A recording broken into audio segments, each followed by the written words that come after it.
Welcome to vision TV news. Vision TV news కు స్వాగతం. ఎన్టీఆర్ జిల్లా జగ్గయ్యపేట టీడీపీలో చేరిన జగ్గయ్యపేట మున్సిపల్ చైర్మన్ రంగాపురం రాఘవేంద్ర మరియు పలువురు కౌన్సిలర్లు కండువా కప్పి పార్టీలోకి ఆహ్వానించిన మంత్రి నారా లోకేష్. వైసీపీ సిద్ధాంతాలు, ఆ పార్టీ అధ్యక్షులు జగన్ రెడ్డి విధ్వంసక విధానాలు నచ్చక పలువురు ఆ పార్టీని వీడుతున్నారు.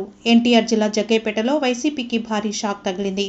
జగ్గయ్యపేట మున్సిపల్ చైర్మన్ రంగాపురం రాఘవేంద్ర, ఆయన తండ్రి రంగాపురం నరసింహారావు మంత్రి నారా లోకేష్ సమక్షంలో టీడీపీలో చేరారు. వారితో పాటు 7వ వార్డు కౌన్సిలర్ పోసుపాటి సీతారామమ్మ దంపతులు, 31వ వార్డు కౌన్సిలర్ గింజుపల్లి వెంకట్రావు కుమారుడు కృష్ణ, 23వ వార్డు కౌన్సిలర్ డి రమాదేవి టీడీపీలో చేరారు.